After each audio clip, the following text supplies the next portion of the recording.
Hey guys, hope you all are good. I am Sahejad Kadivar, an aspiring full-stack web developer. In front-end development, my recent task was to build an alarm clock using HTML, CSS and vanilla JavaScript only. This is what I have created for submission. Let me briefly explain how my alarm project works. This is a responsive alarm clock website that adjusts its layout according to different screen sizes. You can see. Now let's delve into the detail of my project. At the top, there is a header that continuously changes its color, enhancing the visual appeal of the alarm clock.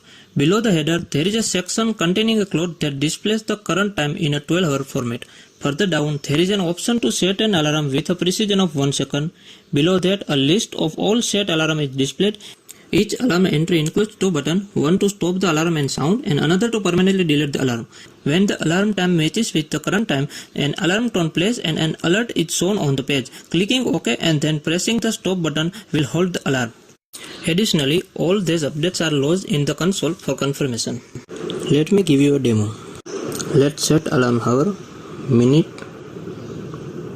second, period and set the alarm. Now you can see when alarm matches with current time, sound is being heard, which is alarm tone, and there is an alert appearing on the screen. Now after clicking on OK, you have to press stop to stop the alarm. If you wish to delete the alarm, you can do so by clicking the delete button. Now let's discuss how I built it. Explaining everything in 5 minutes is challenging, so I will provide a brief explanation of the code. In the HTML file, I have set the title and favicon in the head section. In the body, there is a basic HTML structure with a header displaying the alarm clock heading and an image of the alarm clock. After that, we have main tag. In that, we have one section to hold current time. Next section is to set alarm. In that, we have limit of selecting number, period option and one button to submit the same. And in button, we have one event handler which I have defined in JavaScript. Next section is to display the alarm. We have UL tag. In that, LI tag will be appended using JavaScript.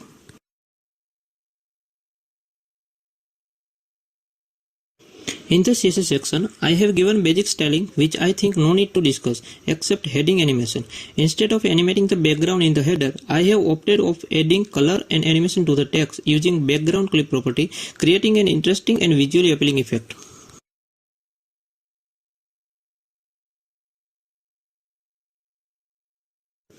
The height, width, shadow and all are set as per requirement.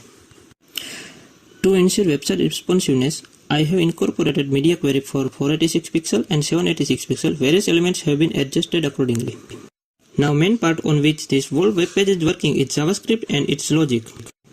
The code begins by fetching elements that represent the current time. Next, there is a utility function add0 that adds a leading 0 to a number if it is less than 10. This ensures the time format remains consistent.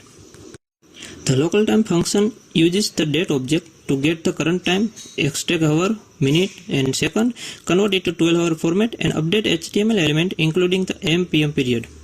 The local time function initially displays the current time and set interval is used to update it every second for continuous display. Now it comes alarm setup and displaying alarm.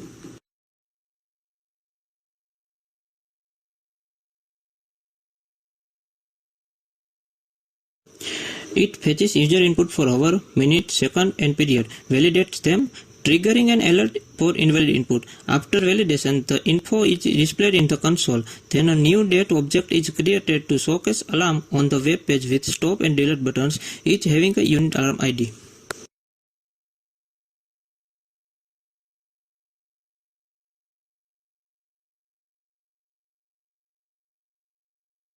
Next is alarm functionality, how alarm works. When an alarm is set, it calculates the time difference between the current time and the set time.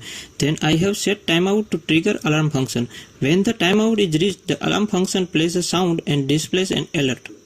User can stop or delete alarm, which cancels the timeout and removes the alarm from the list.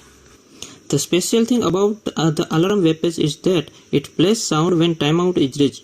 For that, initially I fetched an audio file and a function is triggered to play the alarm when the timeout is reached.